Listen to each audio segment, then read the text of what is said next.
Hey, welcome again to another podcast of Reclaiming the Spirit and Dissolving the Fear, which is the subtitle of what we've been doing for the last 46 nights. And I want to thank you for coming to this podcast, or reviewing it if you're going to see it on Facebook or Instagram or my LinkedIn profile.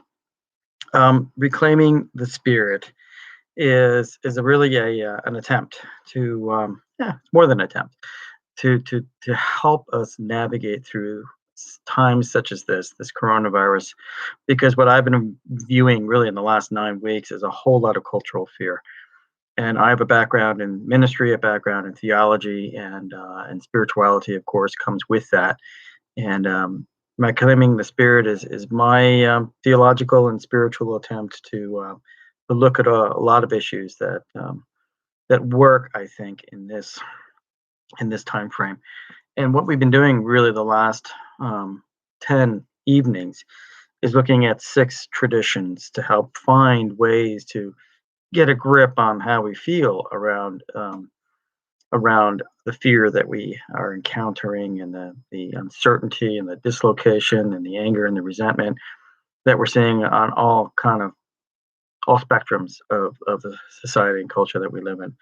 And so what I've been doing is looking at Eastern traditions, Western traditions, the American Indian tradition, and really the recovery systems as well.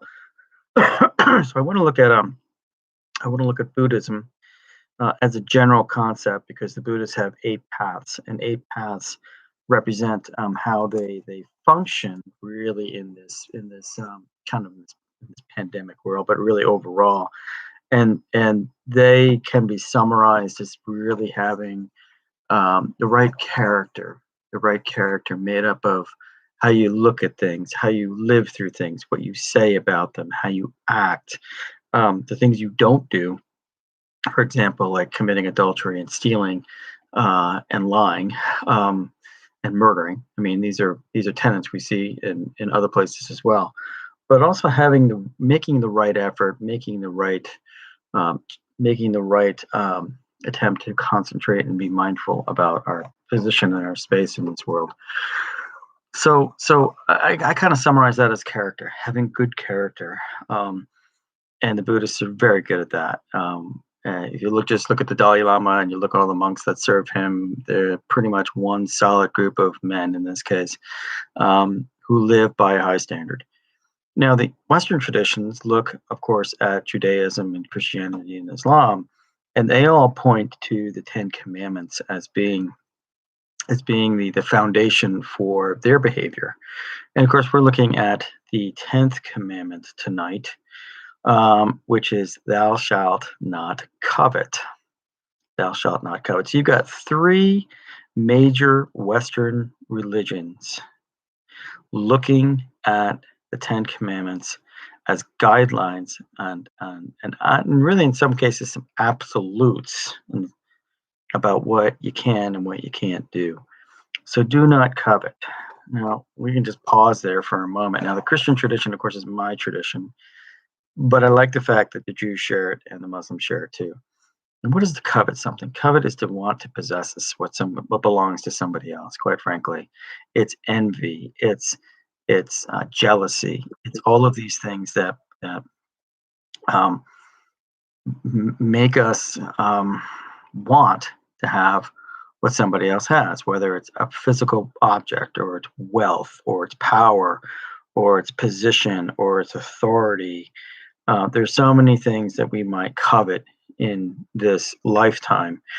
And really what God is saying through this particular set of directives is, among many, obviously the 10 of them, but this one in particular is: be satisfied with what you have. Be grateful for what you have, and don't go wayward thinking about what your life would be like if you had what everybody else possessed. Now, the world does a really great job at trying to persuade us that if we don't have X and so, we're not worthy, and we're not gifted, and we're not good enough unless we have the right car, the right house, the right spouse, the right kids, the right college, the right job, the right boat, the right this, the right that. I mean, that's what sales is all about, right? Making sure that there's something out there that we want that we don't have, and that we're willing to, in some cases, really work hard for. And once we get it, what happens? We are satisfied for maybe 15 seconds, and then we want the next thing. And that's the way a lot of propaganda and materialism and marketing works. It tries to tell us that if we don't have something, then we're just not living the right life, right? So that's what coveting is all about. And one could argue that all of capitalism is driven towards encouraging a covetous relationship with things, as opposed to a relationship with character, to use a word, and values and morals that help us live a good life, and one that where we're satisfied by not quantity but quality. And the spirit of who we are, and the presence of who we are as individuals who stand up for virtue and for excellence and um, for the willingness to always be in a place where we're learning and growing and being better people. Okay, so that's a really important part of our commandment structure. And the North American Indians, which I've been citing for the last 10 evenings as well, have 10 commandments, and the 10th one tonight is enjoy life's journey, but leave no tracks. I always like to say that you never see a U-Haul following a hearse. You can't take it with you. So you might as well lead your life around principles and values and things that have a lasting impression on the culture and the society that we live in, as opposed to the stuff that we acquire. Um, and this is a great one. Enjoy the journey and leave no tracks. So don't make a mess of your life. Contribute to life. Make a difference. Help other people. You want somebody looking at your epitaph and saying, well, he had a big house, he had a great boat, and he had a good car, and he left all kinds of things. Well, that's not really leaving much of a good life. And again, it's all in the U-Haul, right? So, um, so really, what we want, and what the North American Indians were all about, was not taking more than they needed, and making sure that they didn't disturb what God had created, but left it alone, and almost left it un untarnished. And in a sense, what we want to do is be a charismatic and character-oriented people that we enjoy the journey, but we just don't leave a mess behind, and we don't leave tracks, and we don't need attention, and we just need to do the right thing, right? So, in our recovery tradition, what we have tonight is the 10th step, which is continuing to take personal inventory, and when we were wrong, promptly admitted it. Now, in the 12 steps of Alcoholics Anonymous, Al Anon, Debtors Anonymous, Overeaters Anonymous, all the anonymous group, they follow the same 12 steps. And of course, this one means, hey, you've gone through the first 10, right? Or you've gone through the first 9. And the 10th step is just continue to take inventory of all that you've done before and apply the principles, um, pride principles. And when you're wrong, and it could be a minor thing or a major thing, stop, pause, um, just admit it. Just admit it that you made a slip and you made a mistake, instead of hiding it and ducking it and talking yourself out of it and coming up with another story. And when we do that all day long in our culture, and we see it all the time by politicians and leaders, oh, they don't want to take responsibility for anything. All right. And if they screw it up, they're certainly not going to admit it. And it just drives me batty. So those are the 6 traditions. And I think, all of them kind of point to this concept of integrity, this concept of character. So I invite you to think about all those things as we go into a meditation time. And for those of you who are on YouTube, you haven't seen me do this yet. So what I'd like you to do is to make sure you're comfortable and present. We've got lots of distractions in our world, so try to find a chair that you can be comfortable in and sit down. Just sit down and put your phone down, or at least put it in your lap if you're watching this. and close your eyes. And maybe what some people do is they put their hand over their heart and they just kind of rest here. Just rest and breathe in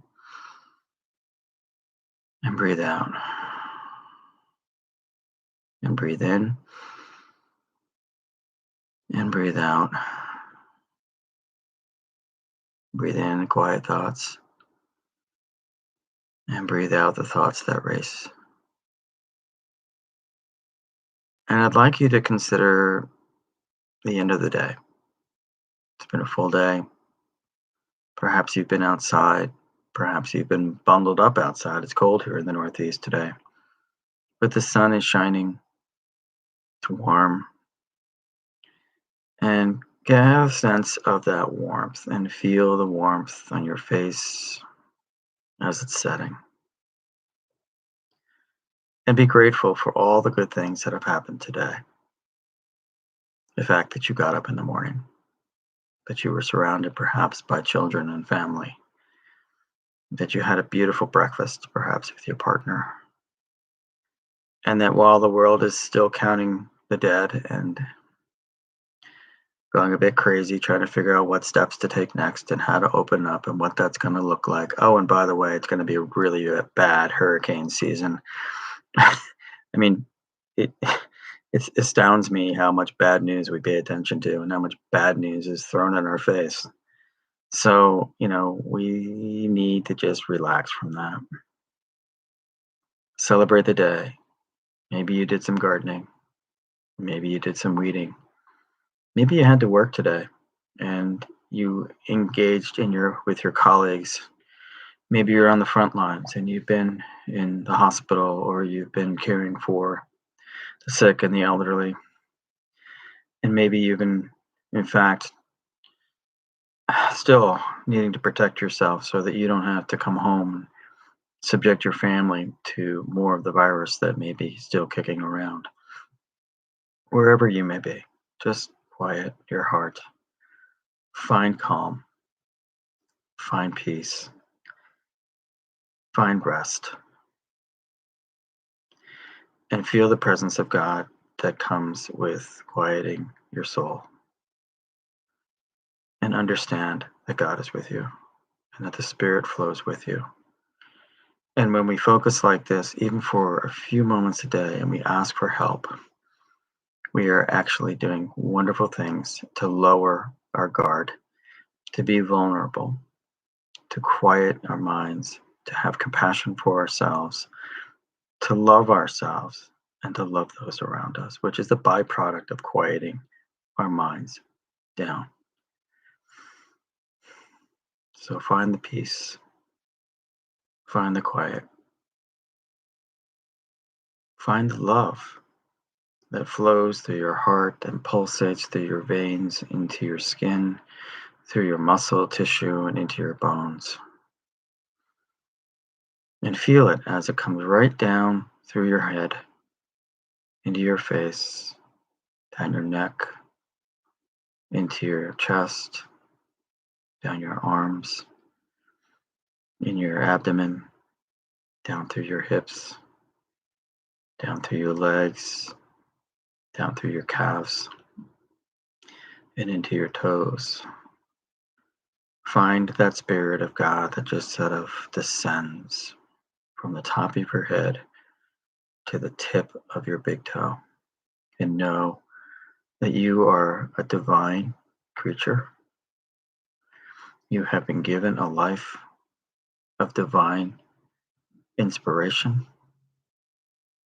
You have the opportunity to be healthy and well and to be grateful for all the good things that have happened to you. And even if the things that have been happening to you have been challenging things, let us have the courage and the capacity and the strength to see them as growing edges. Things that allow us to look at life a little differently and maybe have a little bit more gratitude. And to know that God pulsates and flows through everything that happens in our lives. I know that sometimes it's really hard for us to see because we'll have a bad day. But sometimes we attract those negative things. You know, We just do. We have this story in our mind that says, well, if one bad thing happens, then another bad thing's going to happen, then another bad thing's going to happen. How about interrupting that story and thanking God for whatever it is? You're alive, you're breathing, you have loved ones around you, you are loved. And stop the cascade of the dominoes. Just stop them and ask God to intercede, to help you, to write a new page, to start a new story, to be clear, to be present, to have character, to have character. The character found in the steps and the path of the Buddhist, the character found in the Ten Commandments, where we don't stop and covet what somebody else has, but ask perhaps for the capacity to have the strength and the courage to earn what it is we deserve, and that is enough. And that if it be God's will, maybe we'll have more of what we need, but not necessarily what somebody else has. So let's find the character that comes out of the Abrahamic traditions and be accepting and grateful for what it is we do have.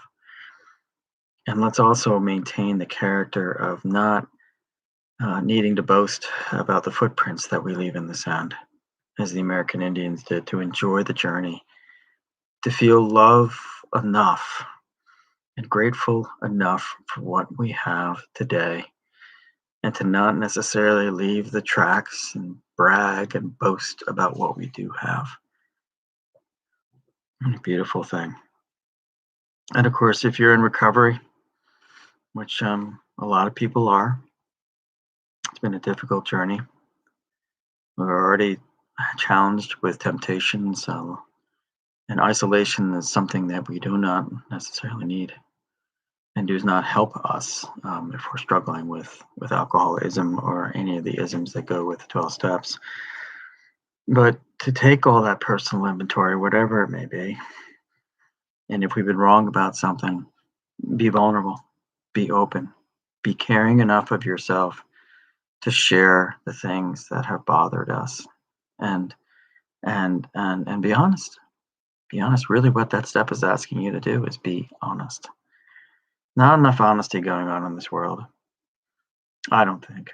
It's hard to see it, but now let me rephrase that. I think there's a lot of honesty going on in this world. We just don't see it. We're certainly not going to see it on the TV.